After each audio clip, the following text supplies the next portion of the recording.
My nightmare mother-in-law ruined our holiday, and my spineless husband refused to stand up to her. I endured their mistreatment afterwards for too long, but then one day I finally snapped. I was ready for the perfect getaway, but instead, I found my mother-in-law at the airport, thanks to my lying husband. So my husband John and I had been planning this dream vacation abroad for months. I worked overtime, skipped out on dinners with friends, and saved up every spare dollar. It was supposed to be just the two of us. But there was one problem. My mother-in-law, Susan. She's never liked me, and she loves to undermine me. She always copies my outfits, criticizes everything I do, and makes snide remarks at family gatherings. When she found out about the trip, she immediately started demanding to come with us. I said no politely at first, but then more firmly after she threw tantrums and threatened to disown my husband if he didn't include her. After weeks of arguments, he finally agreed that this was our trip, and we wouldn't bring her. Fast forward to the airport. I was excited to go until I saw her with luggage. It turns out my husband bought her a ticket behind my back. I couldn't even speak. I was so upset. I turned around, walked straight out, and went home. He followed me, yelling that I ruined everything, and then called my family, who said I should have just sucked it up and gone. When he came home an hour later, all hell broke loose. He started yelling at me, saying it was pathetic and spiteful of me to ruin the trip last minute. I tried to defend myself,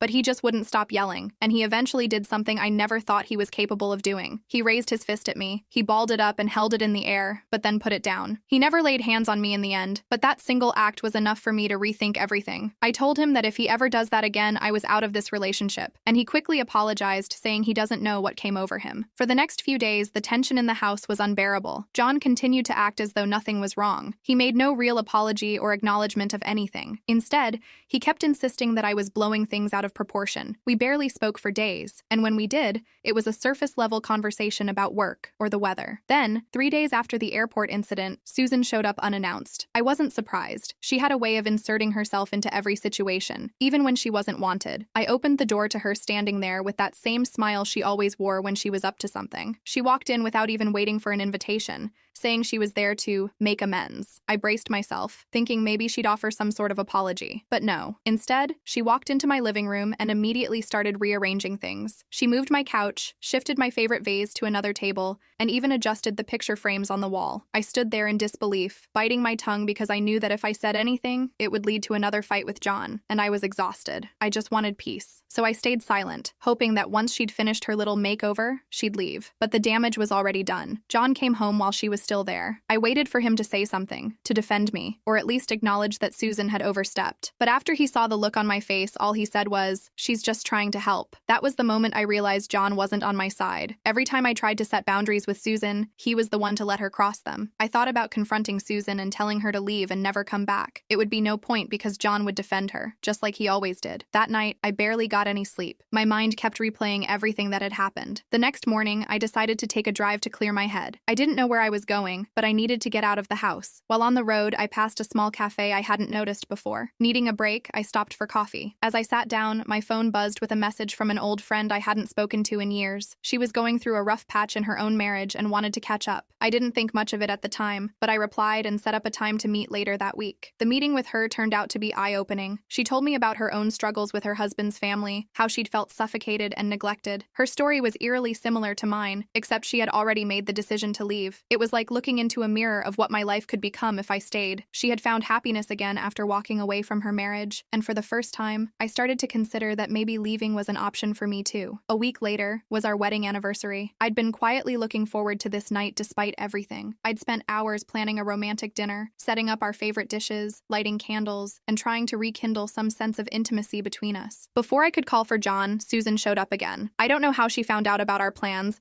but there she was at the door just as I was finishing the final touches on our dinner. John welcomed her in with no hesitation. She immediately took over. She started taking the food I prepared off the stove. Susan insisted on helping us, which meant she would judge everything I made and then take over the cooking. I stood there watching helplessly as she added ingredients, spilled sauces, and rearranged the entire kitchen to her liking. John said nothing. The entire evening, she demanded his attention. She talked nonstop, sharing stories about their family, laughing at inside jokes that excluded me, and basically turning our anniversary into a celebration of her and John's bond. I felt invisible. Every time I tried to join the conversation, I was either ignored or dismissed. I didn't want another fight, especially on our anniversary, so I stayed quiet. When I quietly mentioned to John that this was supposed to be our night, I expected him to understand that what was happening wasn't okay. Instead, he brushed me off with that same tone he always used when it came to her. "My mom just wants to be part of it. You're overreacting again," he told me. I wanted to scream, but I didn't. I swallowed it down. He had already chosen her. He always would. That night, as I cleaned up the mess from dinner, I realized something. I wasn't just angry at Susan anymore. I was angry at myself. I had allowed this to happen. A few weeks after the disaster of our anniversary night, I was emotionally drained. I had been walking on eggshells not to bring up what happened that night to ruin our relationship. One evening, while John was out, I was sorting through some paperwork when I noticed something odd. It was a list of our personal expenses, credit card balances, and even details about our mortgage. What made my heart drop was that it wasn't in John's handwriting. It was in Susan's. She had gone through our finances. I confronted John that night. At first, he acted confused, as if he had no idea what I was talking about. But after pressing him, he finally admitted that he'd been discussing our finances with his mom for months, without telling me. She had been giving him advice on how we should be managing our money. He even admitted she suggested we sell our house and move closer to her. She said it would save us money and give us a fresh start. When I asked him why, his response was the same tired excuse I'd heard 1,000 times. She just wants to help. There's nothing wrong with discussing our future with her. That night, the silence between John and me felt heavier than ever. I lay in bed awake and stared at the ceiling. He didn't see anything wrong with what he had done. He didn't understand how deeply it hurt that he had let his mother into the most private parts of our life. And worse, he didn't care. The next day, Susan started making subtle comments. She didn't waste any time wielding the information she had either. She started suggesting major changes to our spending habits. Every little thing I bought was suddenly scrutinized. "Did we really need to spend that much on groceries?" she asked me one day. "Why not downgrade your car to something cheaper?" she asked another day. And then, she started openly pushing the idea of selling the house. She casually mentioned it at every opportunity, acting like it was the best decision for us. When I confronted John again, asking how he could let her do this, he once again brushed it off. He said she was just concerned about our future, and that he would try to talk to her if it was that much of an issue to me. I was talking to my old friend from the cafe,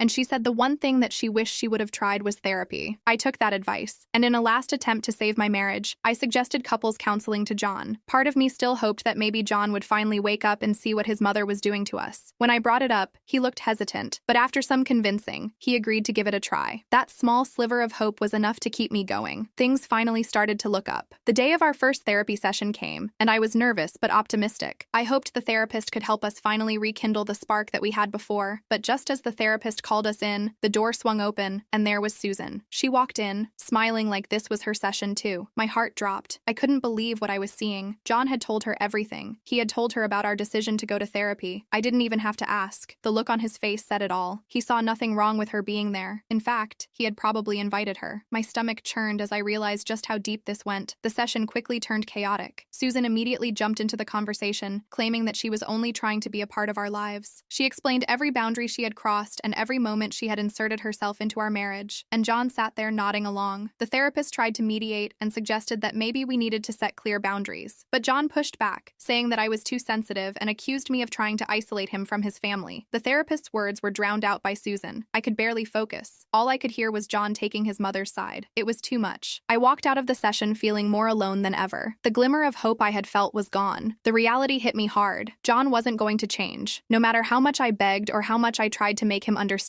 he would always put his mother first. Days passed. I found myself pulling away even more. I wondered how much longer I could keep fighting this battle. But just as I was about to give up entirely, I got some news. I received a job offer, a big one. It was in another city, hours away, but it was everything I had been working toward in my career. The pay was better, the opportunities were endless, and most importantly, it felt like a fresh start. I was excited. For the first time in what felt like forever, I felt a spark of hope. Maybe this job could be the fresh start John and I needed. I rushed home. I was excited to share the news with him, but when I told him, his reaction stunned me. Instead of the support I had hoped for, he shut it down immediately. He said we couldn't move because his mom wouldn't approve of it, and it was too far from family. The only family that lived in our city was his mom, so I knew he was only referring to her. I stood there, speechless. I couldn't believe what I was hearing. That was his reasoning for turning down a life-changing opportunity. I tried to reason with him. I begged him to see that this job could be the fresh start we needed. I pointed out how much it would benefit us financially, emotionally, and all around, but his response crushed me. He said he wouldn't abandon his mom no matter what because she wouldn't do that to him. At that moment, everything became crystal clear. I would always come second to Susan. That was the breaking point. I couldn't pretend anymore. I decided to stop sacrificing my own happiness and self-worth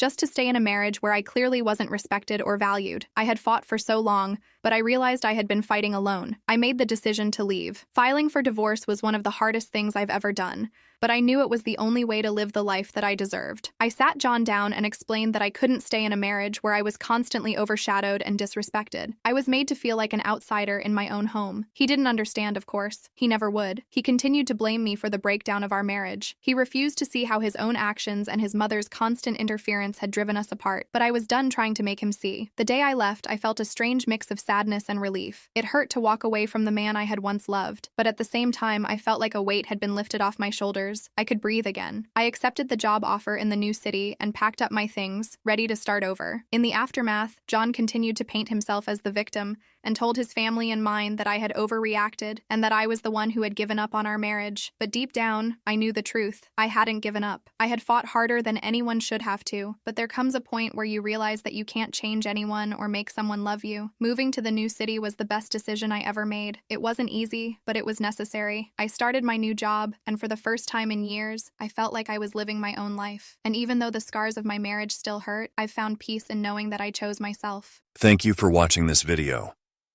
Make sure to like the video and subscribe for more videos like this. Until we meet again.